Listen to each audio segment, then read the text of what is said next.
Second gravel pad and driveway extension is complete. You can see in the middle where the original gravel was, that was my original gravel. And we brought it out on this side. And my water used to pool up pretty bad on this side when it rains. Not anymore. Come back here. This is the extension behind the cabin. My second cabin is gonna go in the back part right there, door facing this way. And then between them, I'm gonna build a gate between the two homes. And it's gonna be like an outdoor shower, bathroom setup, just like how they got them set up on the beach. But this comes all the way down here, extended on the sides, and then on this left side over here, check out my potatoes, man, homegrown. On this side over here, I put my pallets on the ground with some feed crates and firewood stacked behind the log cabin. So this is where I was standing, where I made that video last year in September 29th of 2022. And this is an update of what my camp looks like September 29th, 2023. And I'll give you a video tour of what I've accomplished here in the last 5 months. So in that last video, this is where I brought in all my gravel. That was all new gravel.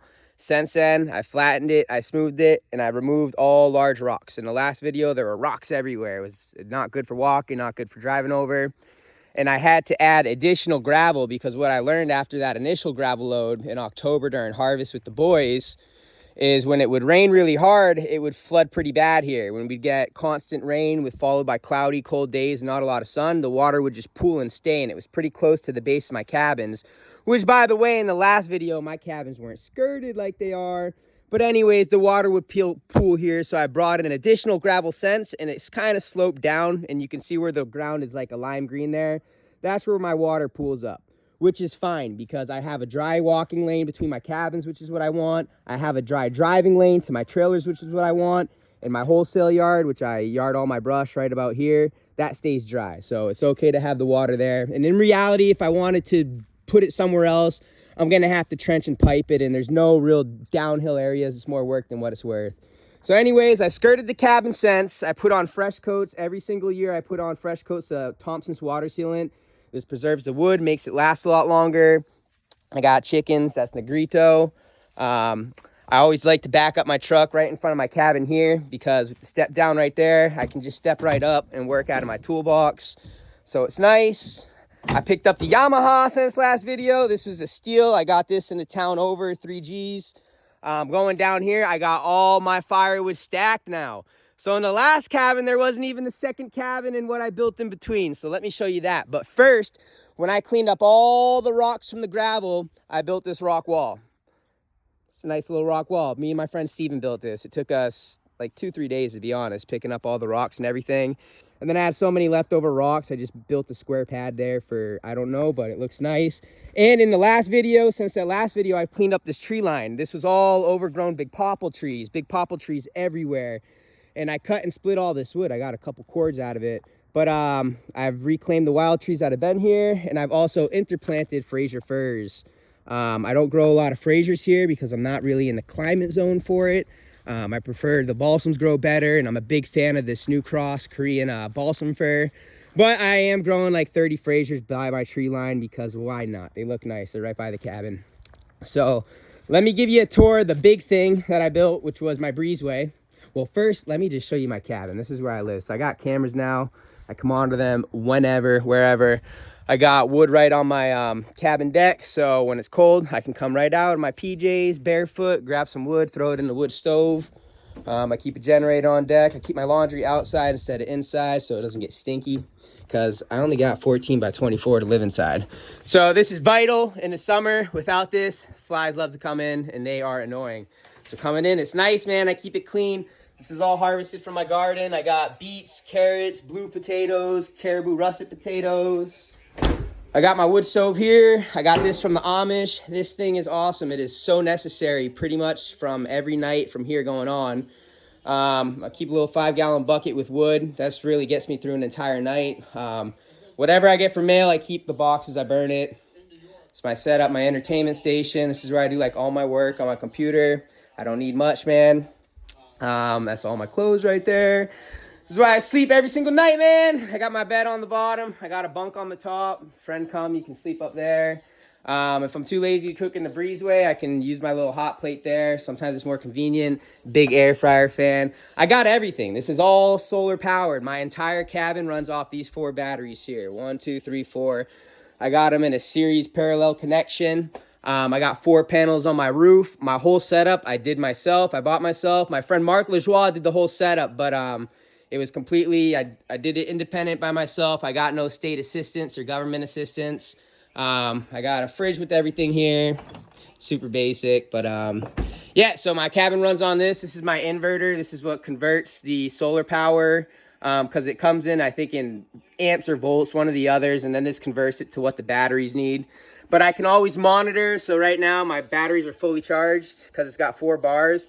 It does not take long to charge this thing up. If I got a sunny day like today, a half day will fully charge these batteries, and I can monitor how much power is going out. So right now I got my fridge always running. I got the TV on. It's powered by my Xbox, so I can go down and I can see that my inverter is drawing 4 to 5% of the total battery load, which is hardly anything. I've never had that thing over capacity before. I've had my microwave going at the same time with the air fryer, with the TV, no problem. But yeah, this is where I spend my time asleep. Let me show you the addition that I built, because that is freaking awesome. Oh, this is the coolest thing in my log cabin. Rest in peace, my best friend Drew. This is his senior project. He made the skateboard. It's got all my best friends' names on it. Scott Steer, Nick Massey, Tom Reese, Andrew Sirianni, rest in peace, and then me, Jackson Musgrave. So I'm going to keep this forever. So coming out. And I love my deck, man. After a day, I'll take my chainsaws. I'll sharpen them there. I got to do some more shearing today, so I got my shearing knife here. I like to use a really long one, the longest ones you can buy, because I have a lot of tall trees. I tape it like a hockey stick so I don't lose my grip, because sometimes if it's wet, I've flung this thing before, so if you're not tying it like a hockey player, then you're doing it wrong. I got pruners, I have this in one hand, pruners in the other, and this is how I sharpen my knife on the fly. It's really easy. When this loses this ridge, I'll take some sandpaper, put some sandpaper on it, and then slide that down the blade, and I always have a sharp knife every day. It's the Tin Man. That's my Uncle Camille. He made that. So coming over here, I got these cheap solar lights. I buy 2 dozen for 20 bucks. I replace a new set each year. It's just nice at night because it doesn't take electricity. It lights up my walking path. Real quick, my calisthenics gym. Me and my buddy Steven did this all in one day. This is probably the best thing that I built here. I got turf, so I don't have to worry about weeds. I got everything you need to get an intense workout. I need to be using it more often, to be honest, but I got everything in there. Coming over here, this is the Breezeway, which I think I'm gonna end up roofing in next year. We're gonna see how it goes. I love how it's an open concept now, and I love when the summer, it's hot, breeze comes in, and when it's a good night with the moon and the stars, I like being in here and be able to look up.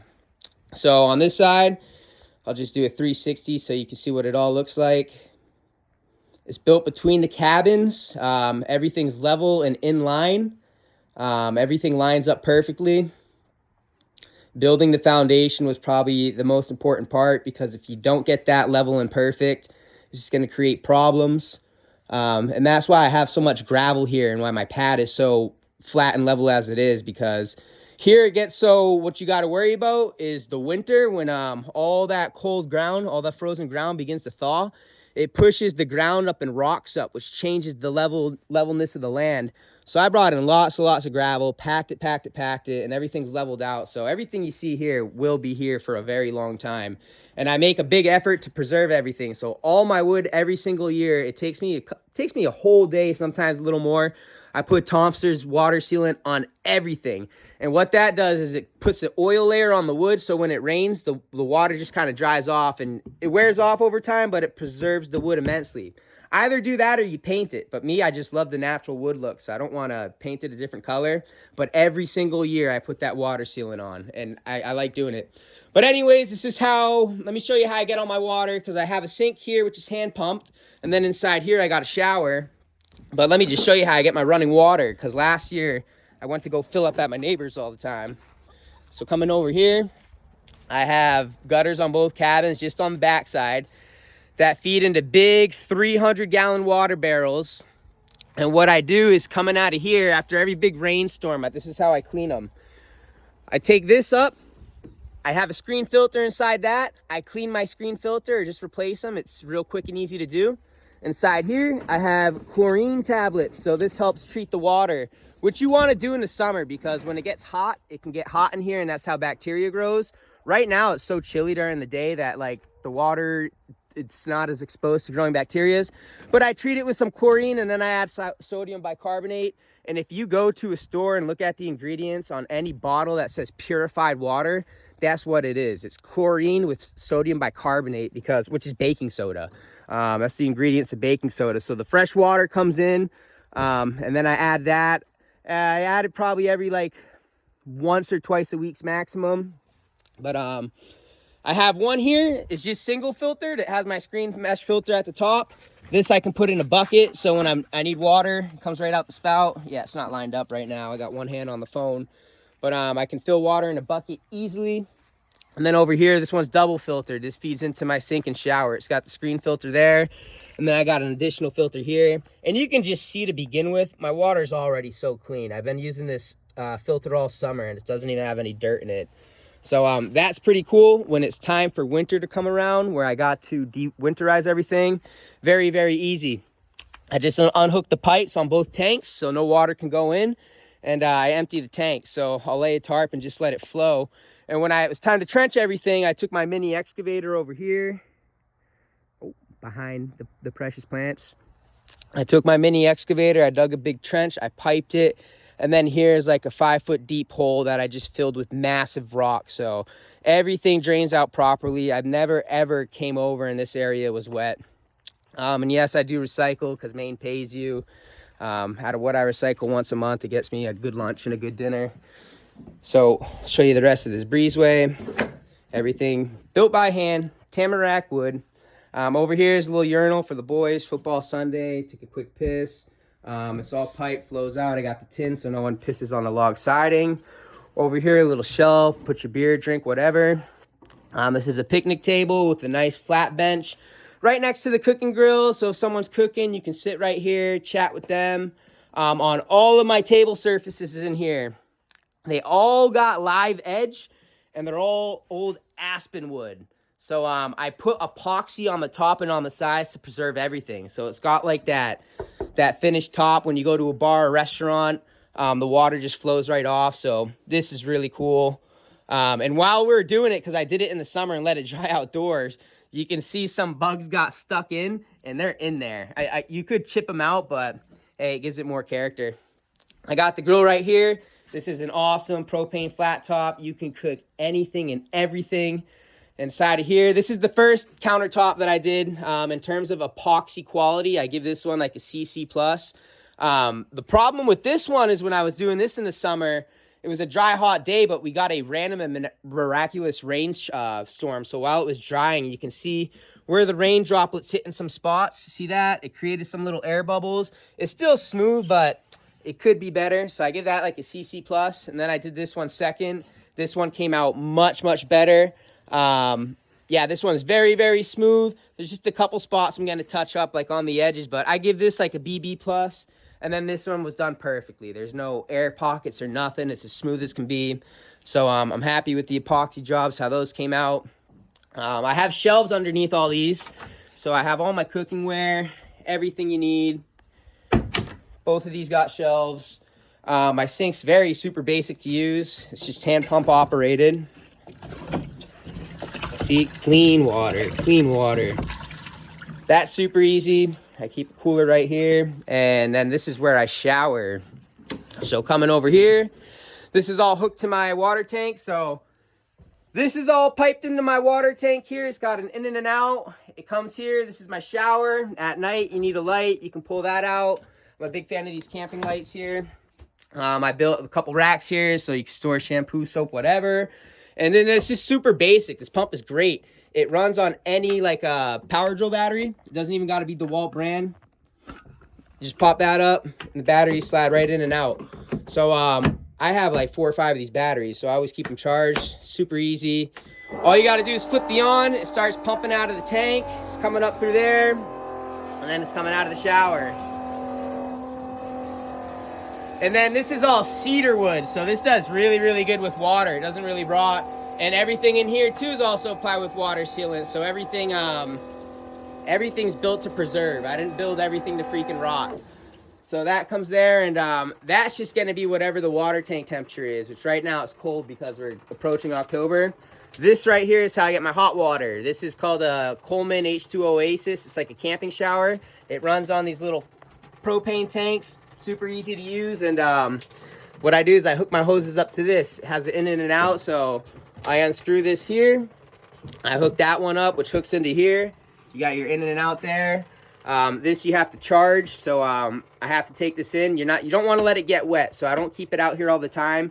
But when I'm done using it, I take it, I store it underneath there, I'll charge it.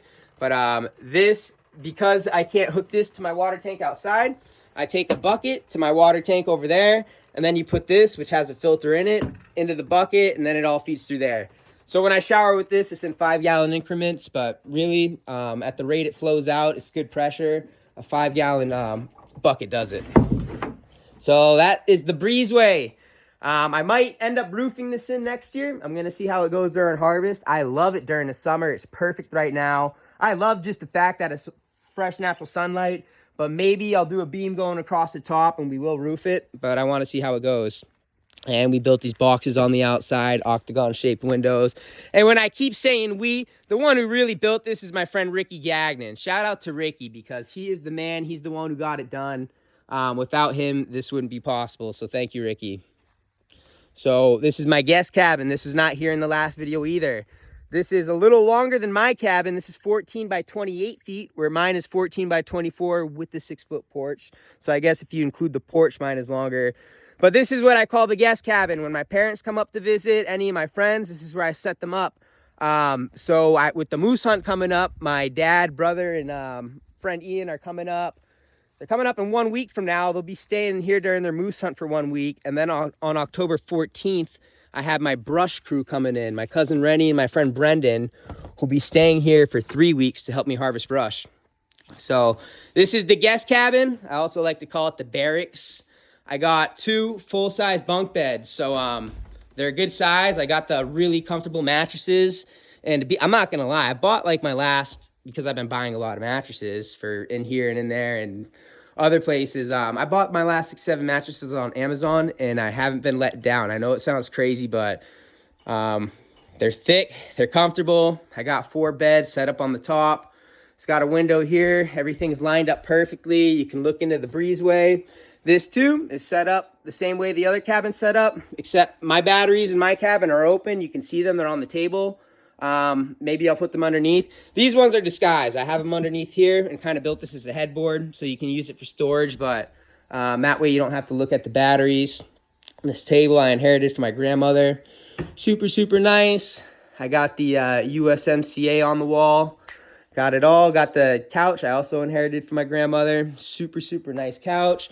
We got a TV. It's all connected, which in my cabin, I have Wi-Fi 24/7, so internet's not an issue. This connects to cable.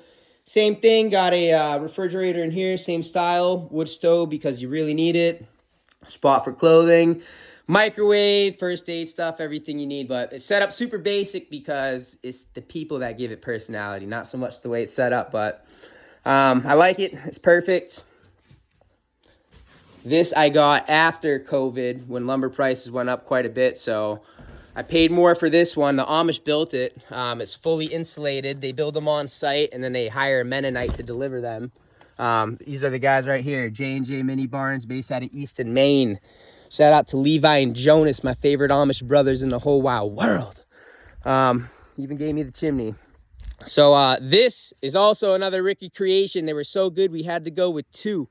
I have 2 16-foot long picnic tables, 16 foot long, built out of tamarack wood. So you know when everything's built out of tamarack, and that's what I built the Breezeway out of. Tamarack lasts a really, really long time. It's a great wood for construction. The trees take a long time to grow, but they take a long time to grow because they're so strong. You can see it in the knots of the wood. And these, just like my Breezeway and all the exterior of my cabins and anything wooden on my farm, I hit it with the Thompson's water sealant. So this too, when it rains, the water just kind of drips off, and I apply the coat every year. Because I like the natural color. Maybe in the future I'll paint them, but I like the way it is now. So on football Sundays, I run an extension cord on the outdoor outlets from the cabin. We bring a TV out here. We're grilling over there. I have a Mexican fire pit over here. I just built out of cinder blocks and Ingenuity. That works great. So we have a fire ripping. I got some toys. That's my work quad with the trailer. That's my brother's quad, the white one. And then I got a side-by-side, which I love, but I recommend Honda more than I do CF Moto. Coming over here, portable solar panel. That just keeps batteries charged. This excavator I brought from my Chinese friends from Nico Sale. Freaking, that thing is a beast. This is only $3 delivered too. Well, I shouldn't say only, but for what it does and what it's worth, that was totally worth it. This is a big rock pile. This is just from cleaning up rocks that were in my garden area. Not too much action going to my garden now because here we are in October. I've harvested all my potatoes, all of my tomatoes, all of my beets, all of my corn. I have a few corns left that looks like the chickens are going to harvest them. I left a few more tomatoes, which I don't know if they'll ripen at this point. Got some very healthy pumpkins. And then some MMB Sour OG. Been working on this genetic for years. Coming over here, I got these wood crates. Each one, the way they're stacked, they hold a half cord. So this is right behind the cabin. Everything's cut, split, and dried. It's all recycled from old Christmas trees that I cut for brush. And when I make my wood, this is my wood operation station. So this is where I do all my splitting and cutting.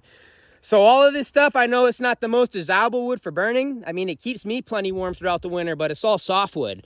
So this is just recycled Christmas trees. So a lot of my trees I basil prune, and then instead of just leaving them there to rot, I throw them on a trailer. I mean, it's a lot of work. I bring them down here, and I dice them up and turn them to firewood.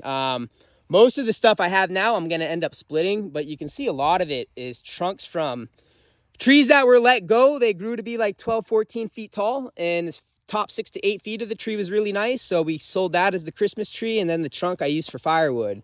So I like it because it's I'm recycling the whole tree. It's a sustainable practice because I plant more trees than I cut.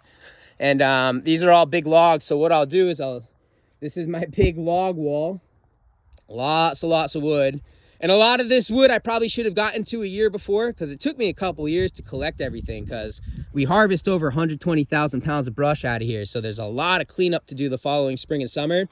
But what I do is I take these logs and then I lay them down here. And with the chainsaw, what I do is I cut any limbs that are left over. So I'll take my chainsaw through, zim, zim, zim, zim, zim.